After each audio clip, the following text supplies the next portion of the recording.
Hello friends. तो शुरू करेंगे चैप्टर नंबर 7 के अंदर script number 8 shell arithmetic. Shell arithmetic का मतलब है कि कुछ मैथमेटिकली जो प्रोसेस होती है कंप्यूटर के अंदर, तो वो उसका इस्तेमाल आप स्क्रिप्ट में किस तरह से कर सकते हो। तो यहाँ पर एक कैलकुलेशन का स्क्रिप्ट दिया है एग्जाम्पल के तौर पर। तो script number 8 script to add two number का एडिशन करने के लिए स्क्रिप्ट दिया है। तो आपको सबसे पहले कंप्यूटर को दो नंबर एंटर करने पड़ेंगे। आपको वो दो नंबर का एडिशन का आंसर आपको मिलेगा कि भाई आउटपुट के अंदर आपको क्या मिलेगा कि आपने जो दो नंबर टाइप किया है वो दो नंबर कौन कौन से हैं और उनका एडिशन का आंसर क्या है। इस तरह का प्रोग्राम है हमारा। तो देखते हैं echo hyphen N enter first number, मतलब दो नंबर का एडिशन करना चाहते हो तो उनमें से पहली संख्या आपको एंटर करनी है। वो नंबर ऑफ कैरेक्टर कितने भी हो चलेगा, ऐसा जरूरी नहीं है कि टू नंबर्स मतलब दो डिजिट की संख्या होनी चाहिए, ऐसा जरूरी नहीं है।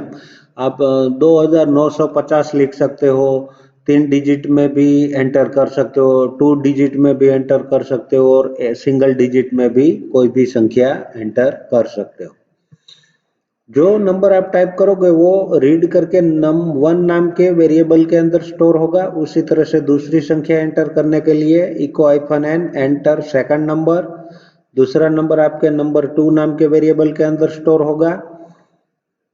फिर sum equal to EXPR, sum equal to EXPR dollar num1 plus dollar num2। जो हमने num1 और num2 नाम का वेरिएबल लिया था वो वेरिएबल के आगे हमने दोनों में डॉलर का साइन लगाया है। और EXPR है ना, वो एक एक्सप्रेशन मतलब एक फंक्शन है, स्क्रिप्ट के अंदर इस्तेमाल होता है फंक्शन। ये EXPR फंक्शन ऐसा है कि जो आपने यहाँ पर दोनों नंबर के वेरिएबल के बीच में प्लस का साइन किया है, मतलब मैथमेटिकली एक्सप्रेशन को सोल्व करने का काम ये फंक्शन करेगा EXPR। अगर ये आपने नहीं लिखा है और डायरेक्टली आपने लिख दिया नंबर 1 प्लस नंबर 2, तो ये प्लस का साइन है उसको एडिशन करना है, ऐसी कंप्यूटर को समझ नहीं मिलेगी। ये फंक्शन लिखोगे तभी उसको पता चलेगा कि प्लस का मतलब क्या है। ठीक है, तो EXPR का मतलब है ये एक्चुअल में गाणितिक एक्सप्रेशन को सॉल्व करने के लिए कंप्यूटर को हेल्प करेगा। अगर EXPR नहीं लिखा होगा तो कंप्यूटर को एडिशन करना है ऐसा समझ नहीं पड़ेगा। ठीक है, तो दोनों का एडिशन करके उसका एडिशन का आंसर किस में स्टोर करेगा, सम में। तो सम नाम का वेरिएबल है is equal to EXPR num1 plus num2। तो दोनों का एडिशन करके सम नाम के वेरिएबल के अंदर इसका आंसर टोटल इसका इसके अंदर चला जाएगा। फिर echo the addition of number 1 and number 2 is dollar sum. आपने टाइप किया, मान लो कि यहाँ पर 10 टाइप किया नंबर 1 के अंदर, फिर नंबर 2 के अंदर आपने 20 टाइप किया, तो 10 प्लस 20 इज इक्वल टू 30। तो इसके अंदर 30 होगा। अब यहाँ पर 10 प्रिंट होगा, यहाँ पर 20 प्रिंट होगा और यहाँ पर 30 प्रिंट होगा। देखो यहाँ पर एंटर फर्स्ट नंबर तो 11 टाइप किया, एंटर सेकंड नंबर 25 एंटर किया, तो आंसर मिला the addition of 11 and 25 is 36। तो इस तरह से दूसरी बार यही स्क्रिप्ट को रन करने के लिए देखो यहाँ पर SH जो मैंने बताया कि स्क्रिप्ट को रन करने के लिए आपको SH टाइप करना पड़ेगा। तो SH और आपका स्क्रिप्ट का नाम है S8, या तो फिर आपने स्क्रिप्ट 8 पूरा टाइप किया होगा, एक्सटेंशन दिया होगा तो एक्सटेंशन टाइप करना है, वरना ये .sh टाइप नहीं करना है। ठीक है, SH स्पेस S8। तो दोबारा आपने ट्राई किया तब नंबर बदल दिया आपने, यहाँ पर 11 टाइप किया था, तो अब आपकी इच्छा के अनुसार आप 15 टाइप करो। एंटर सेकंड नंबर में -10 टाइप किया तो addition of the 15 and -10 is 5। तो आपने एक माइनस वैल्यू टाइप किया था, तो 15 में से 10 माइनस होगा तो फाइनल आंसर आपका 5 होगा। तो एकदम इजी है स्क्रिप्ट, आपको टाइप करके अलग अलग एग्जाम्पल आपको एंटर करना है, तो आपको बहुत अच्छी तरह से समझ में आ जाएगा। ठीक है, इसके बाद है सेल स्क्रिप्ट 9 नंबर का script to calculate age of user in year. User की एज कैलकुलेट करने के लिए, तो यूजर की एज कैलकुलेट करने के लिए क्या करना पड़ेगा, कंप्यूटर को आपकी डेट ऑफ बर्थ आपको एंटर करनी पड़ेगी, और करंट ईयर मतलब कि अभी 2020 चल रहा है, तो आपके बर्थ के बर्थ की डेट, आपकी बर्थ डेट पूरी, जो भी डेट मंथ और ईयर आपने टाइप किया है, तो उसमें से बर्थ ईयर और करंट ईयर, मतलब करंट ईयर अभी 2020 चल रहा है और आपका बर्थ होगा मान लो 2003 में या 2004 या 2005 में, जो भी आपका बर्थ ईयर होगा वो करंट ईयर में से माइनस करोगे तो आपकी एज मिल जाएगी आपको। फिर से एक बार बता देता हूँ, करंट ईयर में से बर्थ ईयर को माइनस करोगे तो आपको एज मिलेगा।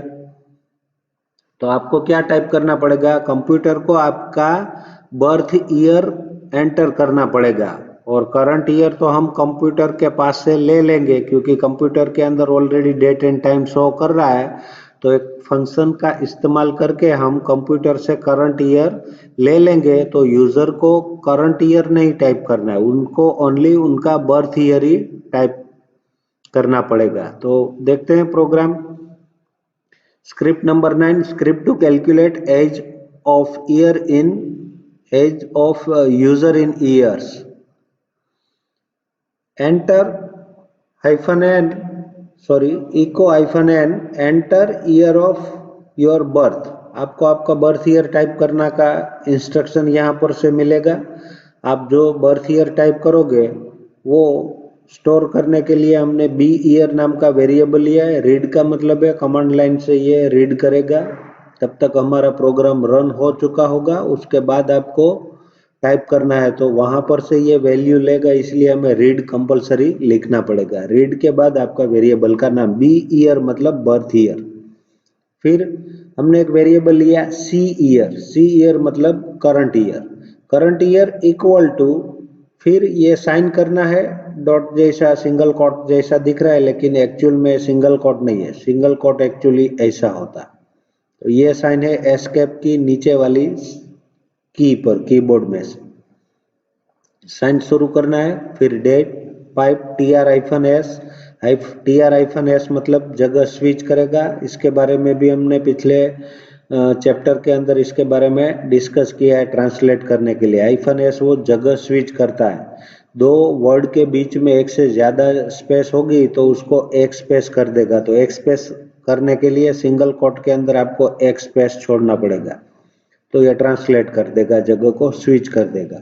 फिर पाइप -D मतलब डेलीमीटर, क्या है जगह, डेलीमीटर क्या है, ताकि एक स्पेस, तो वो डबल कोटेशन कर हमने बताया कि भाई हमारा डेलीमीटर है वो स्पेस है, तो डबल कोटेशन के अंदर एक स्पेस छोड़नी है। फिर -F मतलब फील्ड, कौन सा, 6, तो छठे फील्ड पर करंट, आप डेट कमांड देते हो तो डेट कमांड के अंदर करंट ईयर मतलब साल का जो भी डिजिट होगा ना वो छठी कॉलम पर होगा, 6th कॉलम पर, वहां से करंट ईयर उठा के सी ईयर नाम के वेरिएबल के अंदर स्टोर कर देगा। क्योंकि हमने यहाँ पर इक्वल टू लिखा तो ये पूरे कमांड का आउटपुट क्या आएगा, तो कि भाई हमने डेट कमांड दिया तो डेट कमांड के आउटपुट के अंदर 6th कॉलम के अंदर हमारा करंट ईयर होगा, तो वो करंट ईयर यहाँ से उठाएगा, छठा फील्ड पे होगा, तो वो छठे फील्ड से करंट ईयर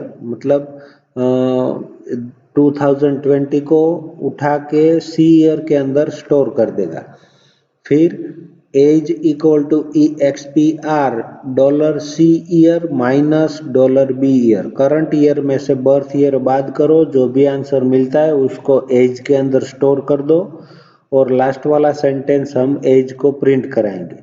तो इको UR $एज, मतलब इसके अंदर आपका एज का डिजिट आ गया, उसको हम यहाँ पर वेरिएबल का इस्तेमाल करके कॉल करते हैं। तो यहाँ पर उसका एज आ जाएगा year old age of today. आज के दिन आपकी एज इतने साल की है, वो कितनी होगी वो आपके बर्थ ईयर के ऊपर डिपेंड करेगा। तो इस तरह से टोटल हमारी स्क्रिप्ट थी। यहाँ पर देखिए इनका आउटपुट SH S9, आपने बर्थ ईयर टाइप किया 1974, तो आउटपुट मिलेगा UR 39 year old age of today. फिर हमने दूसरी बार टाइप किया स्क्रिप्ट रन करके SH स्क्रिप्ट 9 या S9, enter year of your birth 2001 हमने टाइप किया, तो आपको आंसर मिला UR 12 year old age of today. ठीक है फ्रेंड्स, तो इस तरह से एकदम सिंपल प्रोग्राम है। और सेल स्क्रिप्ट का यूज किस तरह से होता है वो हमने बात किया है, फिर भी एक बार बता देता हूँ कि भाई बार बार एक ही काम करना है तो आपको थोड़ी परेशानी होगी। तो उस परेशानी से छुटकारा पाने के लिए हम सेल स्क्रिप्ट का इस्तेमाल करते हैं, ताकि हमें एक ही काम बार बार करना है तो सिंपल एक छोटा सा कमांड टाइप करेंगे तो हमारा पूरा काम एक सेल स्क्रिप्ट से हो जाएगा। किसी पर्टिकुलर टास्क को परफॉर्म करने के लिए जो भी कमांड है वो सारे कमांड आप एक सेल स्क्रिप्ट के अंदर टाइप कर दो, फिर उस स्क्रिप्ट को रन करोगे तो वो ऑटोमेटिकली सारे काम आपके निपटा देंगे। ठीक है, तो ये चैप्टर हमारा यहाँ पर चैप्टर नंबर 7 खत्म हो रहा है। और एक दूसरी इम्पोर्टेंट बात आपको बता देता हूँ कि आपको यहाँ पर जो हमारा 30% जो कोर्स कट हुआ है, ठीक है, सिलेबस जो हमारा 30% कट हुआ है उसमें चैप्टर नंबर 7 और चैप्टर नंबर 8 को नहीं चलाना था, लेकिन हमारा चैप्टर ऑलरेडी 7 चल चुका है और मैंने ख़त्म भी कर दिया है।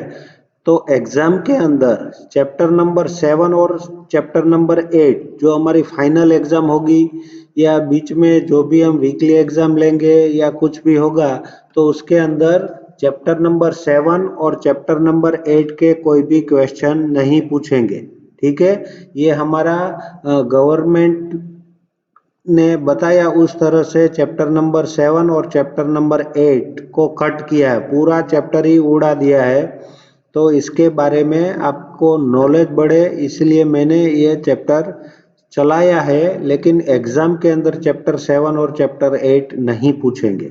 ठीक है, और नेक्स्ट एग्जाम जो हमारी है उसके अंदर कौन से चैप्टर होंगे वो मैं आपको ग्रुप के अंदर बता दूंगा, व्हाट्सएप ग्रुप के अंदर। ठीक है, हमारा पहली एग्जाम थी उसमें चैप्टर नंबर पहला था, बाद में नेक्स्ट एग्जाम के अंदर कौन से चैप्टर होंगे वो आपको व्हाट्सएप ग्रुप के अंदर मिल जाएंगे। Thank you friends.